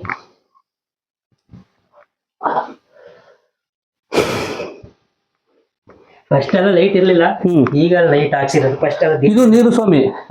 ಇದೆ ನೋಡಿ, ಇದು ಬಂದು ಇದೆ ಉದ್ಭವ ಲಿಂಗು. ಅದೇ ಉದ್ಭವ ಲಿಂಗು. ಇದೆ ಪರಶುರಾಮ ರೇಟು ಹೊಡೆದಿರೋದು. ಇಲ್ಲಿ ಹೊಡೆದಿರೋದು ಹಿಂಗ್ ಹೊಡೆದಿರೋದು. ಚಿಕ್ಕದು, ಇಷ್ಟೇ ಚಿಕ್ಕದು ಹಿಂಗ್ ಹೊಡೆದಿದ್ದಾರೆ ನೋಡಿ. ಇದೇ ಪರಶುರಾಮ ಹೊಡೆದಿರೋದು. ಪರಶುರಾಮ ಕೊಡ್ಲಿ ಬಿದ್ದಿರೋದು ಹಿಂಗೆ. ಹಿಂಗ್ ಹೊಡಿಬೇಕಾರೆ ಹಿಂಗ್ ಹೊಡೆದ್ಬಿಟ್ಟಾರೆ, ಇದು ಗೊತ್ತಾಗದೆ ನನಗೆ. ಇದೆ ಗೆರೆ ಲಿಂಗು ತರ ಅಲ್ಲಿಂದ ಇಲ್ಲಿ ಕೊಚ್ಕೊಂಡು ಈ ಲಿಂಗು ಹತ್ರ ಬಂದಿದ್ದಾರೆ. ಇದು ಹಿಂಗ್ ಬಂದು ಈ ಸೈಡ್ ಬಂದು ಹಿಂಗ್ ಬರುತ್ತೆ ಲಿಂಗು. ಈ ಸೈಡ್ಗೆ ನೀರ್ ತರ. ಈ ನೀರೆಲ್ಲ ಅದು ಮೂರ್ತಿ ಮೇಲೆ ಬೀಳ್ತಾ ಇರೋದು ನೋಡಿ, ಬೀಳ್ತದೆ ಮೇಲೆ. ಡ್ರಾಪ್ ಇದೆಯಲ್ಲ, ಇಷ್ಟ ಆಗ್ತಾ ಇವಾಗ ಬೀಳ್ತಾನೆ ಇರ್ತದೆ. ಈ ಟೈಮ್ ಲಿಂಗದ ಮೇಲೆ ಬೀಳ್ತಾನೆ ಇರ್ತದೆ, ಯಾವಾಗ್ಲೂ ಬೀಳ್ತಾನೆ ಇರುತ್ತೆ. ಈ ಬಂಡೆನಲ್ಲೂ ಸಹ ಅಲ್ಲಿ ಆ ಲಿಂಗದ ಮೇಲೆ ನೀರ್ ಬೀಳ್ತಾ ಇರುತ್ತೆ. ಒಂದ್ ಡ್ರಾಪ್. ಈಗ ಮಳೆಗಾಲದಲ್ಲಿ ಫುಲ್ ಏನಿದೆ ಇಷ್ಟು ಆಗಲ, ಇಷ್ಟ ಆಗಲದಲ್ಲೂ ನೀರ್ ಬೀಳ್ತಾನೆ ಇರುತ್ತೆ. ಅಷ್ಟಾಗ್ಲೂ ಬೀಳ್ತಾ ಬೀಳುತ್ತೆ. ಇನ್ನೆಲ್ಲೂ ಬೇರೆ ಕಡೆ ನೀರ್ ಬರೋ ಚಾನ್ಸ್ ಇಲ್ಲ ನಮ್ ಒಳಗಡೆ. ಮಳೆಗಾಲದಲ್ಲಿ ಇಲ್ಲೆಲ್ಲ ಏಕ ತುಂಬ್ಕೊಂಡ್ಬಿಡುತ್ತೆ ಎಲ್ಲ ಫುಲ್. ಎಲ್ಲ ಸ್ವಾಮಿನ ಮುಳುಗೋಗುತ್ತೆ. ಅದೆಲ್ಲ ತುಂಬ್ಕೊಂಡ್ಬಿಡುತ್ತೆ, ಎಲ್ಲ ಮುಳುಗೋಗುತ್ತೆ. ಸ್ವಾಮಿ ಸಹ ಮುಳುಗೋಗ್ಬಿಡುತ್ತೆ. ಅವಾಗ ಇಲ್ಲಿ ಬರಲ್ಲ, ಅಲ್ಲೇ ಕರ್ಪೂರ ಹಚ್ಚಿ ಹೋಗ್ತೀವಿ. ಅಲ್ಲೇ ನಂದಿ ಹತ್ರನೇ ಕರ್ಪೂರ ಹಚ್ಚಿಬಿಟ್ಟು ಅಲ್ಲೇ ಪೂಜೆ ಮಾಡ್ಕೊಂಡು ಹಂಗೆ ಹೋಗ್ಬಿಡ್ತೀರಾ? ಇಷ್ಟೇ ಲಿಂಗು ಇರೋದು ಇಷ್ಟೇ. ಇದೆಲ್ಲ ಬಿದ್ದಿರೋ ನೀರಿದು ಎನಿ ಟೈಮ್ ಇರುತ್ತೆ ನೀರಲ್ಲಿ? ನೀರ್ ಎಷ್ಟು ಇದ್ದೇ ಇರುತ್ತೆ, ಎನಿ ಟೈಮ್ ಇಲ್ಲಿ ನೀರು ಇಷ್ಟೇ ಇರುತ್ತೆ? ಎನಿ ಟೈಮ್ ಇರುತ್ತೆ. ಶಿವರಾತ್ರಿ ನಾವು ಕ್ಲೀನ್ ಮಾಡಿರೋದಕ್ಕೆ ನೀರಿಲ್ಲ ಈ ಸತಿ. ಇಲ್ಲ ಅಂದ್ರೆ ಇದ್ದೇ ಇರೋದು ನೀರ್ ಇರೋದು. ಈ ಸತಿ ಇನ್ನೂ ಒಂದ್ ಮಳೆನೂ ಆಗಿಲ್ಲ, ಮಳೆ ಬಂದ್ರೆ ಬರುತ್ತೆ. ಅದು ಇಲ್ಲಿ ಇಲ್ಲಿದೆ ನೋಡಿ, ನೋಡಿ ಅಲ್ಲಿ ಜೂಮ್ ಮಾಡಿ ತಗೊಳ್ಳಿ. ಅದು ನೋಡಿ ಇಲ್ಲೇ ಇದೆಯಲ್ಲ, ಇದೇ ಉದ್ಭವ ಲಿಂಗು, ಇದೇ ಫಸ್ಟ್ ಚಿಕ್ಕದು, ಇಷ್ಟೇ ಚಿಕ್ಕದೆ. ಹಿಂಗ್ ಬಂದು ಈ ತರ ಈ ಕಡೆಗೆ ಬಂದಿದೆ. ಅವರೇ ಶಿವ? ಇದೇ ಶಿವ. ಅವ್ರನ್ನ ನೋಡಕ್ಕಿಂತಾನೆ ಪರಶುರಾಮ ಅವ್ರು ಬಂದಿರೋದು ಅಲ್ಲಿಂದ ಇಷ್ಟು ಬಂಡೆ ಕೊಚ್ಕೊಂಡು. ತುಂಬಾ ಶಕ್ತಿಶಾಲಿ. ನಮ್ದವ್ರಿಗೆ ಯಾವತ್ತೂ ಕೈ ಬಿಟ್ಟಿಲ್ಲ. ದೇವ್ರು ಯಾವತ್ತೂ ನೋಡಿ ಅಲ್ಲಿ ಯಾವ ರೂಪದಲ್ಲಿ ಯಾವ ಜಾಗದಲ್ಲಿ ಯಾವ ತರ ಇರ್ತಾರೆ ಅನ್ನೋದೇ ಗೊತ್ತಾಗಲ್ಲ. ಅದ್ ನಾವು ಹುಡ್ಕೊಂಡು ಹೋದಂಗೆ ಇಷ್ಟನ್ನ ನೋಡೋದಿಕ್ಕೆ ಕಷ್ಟ, ಎಷ್ಟು ಕಷ್ಟಪಟ್ಕೊಂಡು ಅವ್ರು ಬಂದಿದಾರಲ್ಲ. ಅದು ಮೇನ್ ಅದೇ ಒಟ್ನಲ್ಲಿ ಇಲ್ಲಿ ಕೂಗ್ತಾ ಇರೋದು ಕೇಳಿಸ್ತಾ ಇರೋದು, ಬಟ್ ಎಲ್ಲಿಂದ ಗೊತ್ತಾಗ್ತಾ ಇಲ್ಲ. ಬಂದೇ ಒಳಗಡೆ ಇರೋದು, ಅದು ಹಂಗೆ ಕೊಚ್ಕೊಂಡ್ ಬಂದು ಇದಾಗಿರೋದು. ಇಲ್ಲಿಂದ ಬರುತ್ತೆ ಹಿಂಗೆ. ಈಗ ಲಿಂಗು ತರ ಈ ಸೈಡ್ಗೆ ಇದಾಗುತ್ತೆ.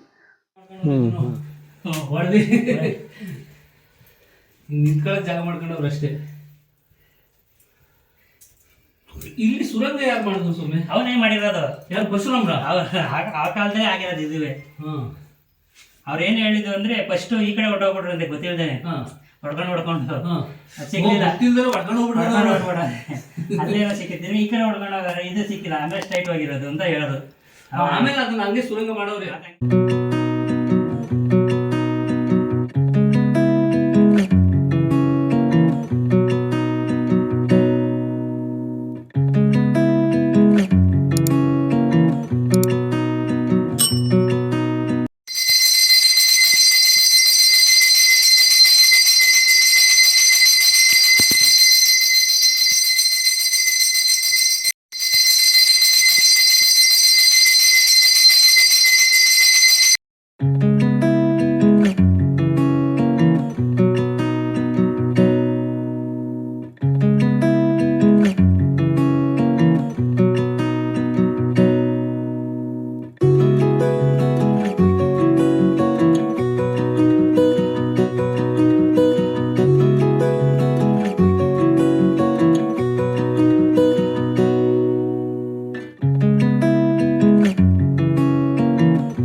ವೀಕ್ಷಕರೇ, ಇಲ್ಲಿ ಮತ್ತೊಂದು ಬಸವಣ್ಣ ಸಣ್ಣ ಮೂರ್ತಿ ಇದೆ. ಅದನ್ನು ನಮ್ಮ ಮನಸ್ಸಲ್ಲಿ ಏನಾದ್ರು ಕೋರಿಕೆ ಮಾಡ್ಕೊಂಡು ಅದನ್ನು 3 ಸರಿ ಅದನ್ನು ಎತ್ತಿ ಇಟ್ಟರೆ ಅಲ್ಲೇ ಅದು ಆಸೆ ಎಲ್ಲ ಈಡೇರುತ್ತೆ ಮತ್ತು ನಮ್ಮ ಕೋರಿಕೆಗಳೆಲ್ಲ ಈಡೇರುತ್ತೆ ಅಂತ ಇಲ್ಲಿ ಒಂದು ವಾಡಿಕೆ ಇದೆ. ನಾನು ನನ್ನ ಮನಸ್ಸಲ್ಲಿರ್ತಕ್ಕಂಥ ಏನೋ ಒಂದು ಬೇಡಿಕೆನ ಇಟ್ಕೊಂಡು 3 ಸರಿ ಎತ್ತು ಅದನ್ನು 3 ಸರಿ ಬಸವಣ್ಣಲ್ಲೇ ಇಟ್ಟು ಭಕ್ತಿಯಿಂದ ಪ್ರಾರ್ಥನೆ ಮಾಡಿ ಅದಕ್ಕೆ ಕೈ ಮುಗಿದು ಬಂದಿದ್ದೀನಿ. ಬಟ್ ಅದನ್ನು ಮುಗಿದ ಮೇಲೆ ನನಗೆ ಒಂಥರ ಮನಸ್ಸಿಗೇನೋ ಒಂಥರ ಸಮಾಧಾನ ಇದೆ. ಅದು ತುಂಬ ಶಕ್ತಿಶಾಲಿ ಅಂತ ನನಗನ್ಸುತ್ತೆ. ತುಂಬ ಸಮಾಧಾನ ಇದೆ ನನಗೆ. ನನ್ನ ಕಾರ್ಯಗಳು ನೆರವೇರುತ್ತೆ ಅಂತ ನನಗೆ ನಂಬಿಕೆ, ಭರವಸೆ ಎಲ್ಲ ಇದೆ. ಗುರುಗಳೇ ನಮಸ್ಕಾರ. ಇಲ್ಲಿವರೆಗೂ ಈ ಸ್ಥಳದ ಅದ್ಭುತವಾದ ಸ್ಥಳದ ಒಂದು ಇತಿಹಾಸ ಪ್ರಸಿದ್ಧ ಸ್ಥಳದ ಒಂದು ಮಾಹಿತಿ ಕೊಟ್ಟಿದ್ದಕ್ಕೆ ನಿಮಗೆ ಧನ್ಯವಾದಗಳು. ಮತ್ತು ಹಾಗೂ ನಮ್ಮ ವೀಕ್ಷಕರಿಗೆ ಎಲ್ಲ ವಿಚಾರನೂ ಇಲ್ಲಿಯ ಇತಿಹಾಸದ ವಿಚಾರನೂ ಎಲ್ಲ ತಿಳಿಸಿದ್ದೀರಾ, ಅದಕ್ಕೂ ನಿಮ್ಗೆ ಧನ್ಯವಾದಗಳು. ಮತ್ತು ಈ ಸ್ಥಳಕ್ಕೆ ಬರಬೇಕಾದ್ರೆ ನಮ್ಮ ವೀಕ್ಷಕರು ಎಲ್ಲಿಂದ ಬರಬೇಕು, ಯಾವ ಥರ ಬರಬೇಕು, ಇದು ಯಾವ ಡಿಸ್ಟಿಕ್ಕು, ಯಾವ ಮಾರ್ಗವಾಗಿ ಬಂದರೆ ಅವ್ರಿಗೆ ತುಂಬ ಹತ್ರ ಆಗುತ್ತೆ, ಅದನ್ನೆಲ್ಲ ಸ್ವಲ್ಪ ತಿಳಿಸ್ಕೊಡಿ ಗುರುಗಳೇ. ಇದು ಮಂಡ್ಯ ಡಿಸ್ಟಿಕ್, ನಾಗಮಂಗಲ ತಾಲೂಕು, ಕಸಬಾ ಹೋಬಳಿ, ಮೈಲಾರಪಟ್ಟಣ ಅಂಚೆ, ಆಲ್ತಿ ಗ್ರಾಮ ಅಂತ. ನೀವು ನಿಮ್ ನಾಗಮಂಗಲಕ್ಕೆ ಬಂದು ನಾಗಮಂಗಲದಿಂದ 6 ಕಿಲೋಮೀಟರ್ ಆಲ್ತಿ ಗ್ರಾಮ. ಅಲ್ಲಿಗೆ ನಾಗಮಂಗಲದಲ್ಲಿ ನೀವು ಯಾರ ಕೇಳಿದ್ರು ಆಲ್ತಿ ಬೆಟ್ಟ ಅಂತ ಹೇಳ್ತಾರೆ. ನೀವು ಹಿಂಗ್ ಹಾಸನ ರೋಡ್ ಬರ್ಬೇಕಂದ್ರೆ ಬೆಳ್ಳು ಕ್ರಾಸ್ ಇಂದ ಮೈಸೂರಿಗೆ ಹೋಗೋ ಬಸ್ಗಳಿದ್ರೆ ನಾಗಮಂಗಲ ಇಳಿಬೇಕು. ನಾಗಮಂಗಲದಿಂದ ನೀವು ಸ್ವಂತ ವೆಹಿಕಲ್ ಇದ್ರೆ ಯಾರು ಕರ್ಕೊಂಡ್ ಬರ್ಬೋದು, ಇದ್ರೆ ಆಟೋದಲ್ಲಿ ಬರ್ಬೇಕು. ಆಲ್ತಿ ಗ್ರಾಮದ ಬಂದ್ರೆ ಅರ್ಚಕರ ಮನೆ ಯಾರು ಕೇಳಿದ್ರು ಹೇಳ್ತಾರೆ. ನೀವು ಬೇಗ ಬಂದ್ರೆ ಬೆಳಿಗ್ಗೆ 8ರಿಂದ 11ವರೆಗೂ 11-11:30ವರೆಗೂ ಬೆಟ್ಟದಲ್ಲಿರ್ತೀವಿ. ಇಲ್ಲ ಅಂದ್ರೆ ನೀವು ಮನೆ ಹತ್ರದಿಂದ ಕರ್ಕೊಂಡ್ ಬರ್ಬೇಕು ನಮ್ನ, ಅಲ್ಲಿ ಊರಲ್ಲೇ ಇರ್ತೀವಿ. ಬೆಳಿಗ್ಗೆ ಇಲ್ಲ ಸಾಯಂಕಾಲ 4 ಗಂಟೆ ಮೇಲೆ ಬರ್ತೀವಿ. ಕರೆದ್ರೆ ಬಂದ್ ಪೂಜೆ ಮಾಡ್ಕೊಂಡು ಯಾವ ಬಂದ್ರು ಪೂಜೆ ಮಾಡ್ಕೊಳಕ್ಕೆ. ಈಗ ಬಿಸಿಲಿರೋದ್ರಿಂದ 11:30 ಲಾಸ್ಟ್. ಮಾಮೂಲಿ ಟೈಮಲ್ಲಿ ನೀವು ಯಾವಾಗ ಬಂದ್ ಕರೆದ್ರು ಬಂದ್ ಪೂಜೆ ಮಾಡ್ಕೊಡ್ತೀವಿ. ಸರಿ ಗುರುಗಳೇ, ಆಯ್ತು. ಓಕೆ. ಇಲ್ಲಿ ಈ ಕಡೆ ಇನ್ನೊಂದು ಮಾರ್ಗ ಇದೆ, ಹಿಂಗ್ ಯಡಿಯೂರಿಂದ ಬರ್ಬೇಕು ಒಳಗಡೆ. ಯಡಿಯೂರಿಂದ ಮುಂದೆ ಬಂದ್ರೆ ಧುವತಾರೆ ಹೋಟೆಲ್ ಬರುತ್ತೆ ನಿಮ್ಗೆ. ಅಲ್ಲಿಂದ ಕಾಲಿಂಗನಹಳ್ಳಿ ಹಂಗ ಆ ರೋಡಲ್ಲಿ ಬಂದ್ರೆ ನಿಮ್ಗೆ ಕಮ್ಮಿ ಕಿಲೋಮೀಟರ್. ಧ್ರುವತಾರೆ ಹೋಟೆಲ್ ಪಕ್ಕ ಬರುತ್ತಾ? 14 ಕಿಲೋಮೀಟರ್ ಆಗುತ್ತೆ ನಿಮ್ಗೆ. ಹಂಗ್ ಬಂದ್ರೆ ಹತ್ರ ಆಗುತ್ತೆ. ಇಲ್ಲ ನೀವು ಬೆಳ್ಳೂರು ಕ್ರಾಸ್ ಬಂದು ಹಂಗಿಂದ ನಾಗಮಂಗಲ ಬಂದ್ ಬರ್ಬೇಕು. ನಿಮ್ಗೆ ಯಾವ ಈ ರೋಡ್ ಚೆನ್ನಾಗಿದೆ, ಆ ರೋಡ್ ಚೆನ್ನಾಗಿದೆ, ಯಾವ ರೋಡಲ್ಲಿ ಬಂದ್ರು ದೇವಸ್ಥಾನ ಬರ್ಬೋದು ನೀವು. ಇಲ್ಲಿ ಅಭಿಷೇಕ ಮಾಡ್ಸೋರು, ಬೇರೆ ಯಾವುದೇ ಪೂಜೆ ಮಾಡ್ಸೋರು ಒಂದಿನ ಮುಂಚೆ ಹೇಳ್ಬೇಕು. ನಮ್ಗೆ ಫೋನ್ ಮಾಡಿದ್ರೆ ನಿಮ್ಗೆ ಏನೇನ್ ಐಟಮ್ಸ್ ಅಂತ ನಾವೇ ಹೇಳ್ತೀವಿ. ಇಲ್ಲ ಅಂದ್ರೆ ನೀವೇ ತಗೊಂಬರ್ತೀವಿ ಅಂದ್ರು ಸರಿ, ಇಲ್ಲ ನಮ್ಗೆ ಅಮೌಂಟ್ ಮಾಡಿದ್ರೆ ನಾವೇ ತಂದು ಪೂಜಾಗರೆಲ್ಲ ರೆಡಿ ಮಾಡ್ತೀವಿ. ನಮ್ ನಂಬರ್ ಇಲ್ಲಿ ಕೆಳಗಡೆ ಕಾಣಿಸುತ್ತೆ, ಆ ನಂಬರ್ ಫೋನ್ ಮಾಡಿದ್ರೆ ನಾವೇ ನಿಮ್ಗೆಲ್ಲ ರೆಡಿ ಮಾಡ್ಕೊಡ್ತೀವಿ. ಇಲ್ಲಿ ಪರಶುರಾಮವ್ರಿಗೆ ಶಾಪ ವಿಮೋಚನದಿಂದ ನಿಮ್ದು ಯಾವುದೇ ಪಾಪ ಇದ್ರು ಇಲ್ಲಿ ಬಂದು ದರ್ಶನ ಮಾಡಿ ನೀರ್ ಹಾಕ್ಸ್ಕೊಂಡ್ರೆ ನಿಮ್ಗೆಲ್ಲ ಪಾಪ ಪರಿಹಾರ ಆಗುತ್ತೆ ಅನ್ನೋ ಒಂದು ವಾಡಿಕೆ ಇದೆ. ನಂಬಿಕೆನೂ ಇದೆ, ಜನಗಳ ನಂಬಿಕೆನೂ ಇದೆ. ಹಂಗೆ ಮಾಡ್ಸ್ಕೊಂಡಿದ್ದಾರೆ, ಜನ ಮಾಡ್ಸ್ಕೊಂಡು. ಹಂಗೆ ಎಷ್ಟೋ ಜನಕ್ಕೆ ನಡೆದಿದೆ. ಎಷ್ಟೋ ಜನ ಬಂದು ತಮಿಳ್ನಾಡಿಂದ ಬಂದು ಪೂಜೆ ಮಾಡ್ಸ್ಕೊಂಡು ಹೋಗಿದ್ದಾರೆ. ಇಲ್ಲಿಂದ ನೀರ್ ತಗೊಂಡ್ ಹೋಗ್ತಾರೆ. ಹೊಸ ಮನೆ ಕಟ್ಬೇಕಾದ್ರೆ ನೀರ್ ತಗೊಂಡ್ ಹೋಗ್ತಾರೆ, ಹೊಸ ಬೋರ್ ಕೊಡ್ಬೇಕಾದ್ರೆ ನೀರ್ ತಗೊಂಡ್ ಹೋಗ್ತಾರೆ. ಅವ್ರಿಗೆಲ್ಲ ಅವ್ರಿಗೆ ಏನ್ ಅನ್ಕೊಂಡಿದೆ ಆತರ ಎಲ್ಲ ಆಗಿದೆ.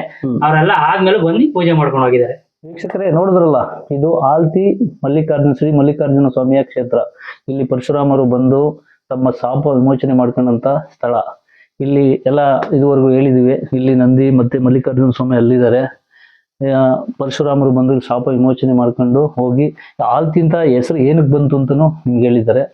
ಅಲ್ಲಿ ಏನು ಲಿಂಗ ಸ್ವಾಮಿಯ ಮೂರ್ತಿ ಇದೆ, ಆ ಮೂರ್ತಿಗೆ ಪರಶುರಾಮ ಅವರು ಒಂದು ಕೊಡ್ಲಿ ಏಟ್ ಬಿದ್ದಾಗ ಈ ಬಂಡೆ ಹೊಡ್ಕೊಂಡು ಹೋಗ್ಬೇಕಾದ್ರೆ ಆಯ ತಪ್ಪಿ ಒಂದು ಕೊಡ್ಲಿ ಏಟು ದೇವ್ರಿಗೂ ಬೀಳುತ್ತೆ. ಅವಾಗ ಏನ್ ಮಾಡುತ್ತೆ, ಅದು ರಕ್ತ ಬರಲ್ಲ, ಹಾಲಾಗಿ ಹರ್ಕೊಂಬಂದ್ಬಿಡುತ್ತೆ.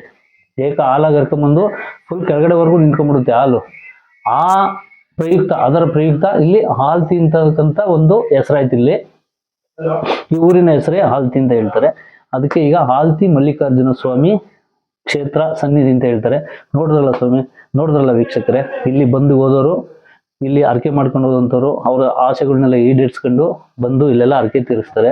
ಮತ್ತೆ ಇಲ್ಲಿ ಬರ್ತಕ್ಕಂಥ ಆ ಸ್ವಾಮಿ ಮೇಲೆ ಏನ್ ಬೀಳುತ್ತೆ ನೀರಿನ ಹನಿ, ಹಾಗೂ ನಂದಿ ಮೇಲೆ ಏನ್ ಬೀಳುತ್ತೆ ನೀರಿನ ಹನಿ, ಅದನ್ನ ಪ್ರೋಕ್ಷಣೆ ಮಾಡಿದ್ರೆ ಮತ್ತೆ ನಮ್ಗೆ ಅದನ್ನ ಅದರಿಂದ ಮನೆಗೆ ತಗೊಂಡೋಗಿ ಹಾಕಿದ್ರು, ತೀರ್ಥದ ರೂಪದಲ್ಲಿ ಮನೆಗೆ ತಗೊಂಡೋಗಿ ಹಾಕಿದ್ರು, ನಮ್ಗೆ ಹಚ್ಕೊಂಡ್ರು ಇಲ್ಲಿ ಶಾಪ ವಿಮೋಚನೆ ಆಗುತ್ತೆ ಅಂತಕ್ಕಂಥ ಒಂದು ವಾಡಿಕೆ ಇದೆ. ನೀವು ಯಾರೇ ವೀಕ್ಷಕರಲ್ಲಿ ಬರೋಂಥವ್ರು ದಯವಿಟ್ಟು ಬಂದು ಇದು ಒಂದು ಸುಂದರವಾದ ಜಾಗನ ನೋಡಿ ನೀವು ಇಲ್ಲಿ ಮಲ್ಲಿಕಾರ್ಜುನ ಸ್ವಾಮಿಗೆ ಒಂದು ಕ್ಷೇತ್ರಕ್ಕೆ ಬಂದು ಅವರ ಆಶೀರ್ವಾದ ಪಡಿಬೇಕು ಅಂತ ಎಲ್ಲರಿಗೂ ತಮ್ಮಲ್ಲಿ ಕೇಳ್ಕೊತಾ ಇದ್ದೀನಿ. ಹಾಗೂ ನಮ್ಮ ರಾಯಲ್ ತರುಣ್ ಚಾನೆಲ್ನ ಎಲ್ಲರೂ ಸಬ್ಸ್ಕ್ರೈಬ್ ಮಾಡಿ ಹಾಗೂ ಲೈಕ್ಸ್ ಮಾಡಿ, ಹಾಗೂ ವಾಟ್ಸಪ್ಪು, ಶೇರ್ ಚಾಟು, ಇನ್ಸ್ಟಾಗ್ರಾಮಲ್ಲಿ ಶೇರ್ ಮಾಡಿ ಅಂತ ಹೇಳ್ತಾ ನನ್ನ ಮಾತುಗಳನ್ನ ಮುಗಿಸ್ತಾ ಇದ್ದೀನಿ. ನಮಸ್ಕಾರ.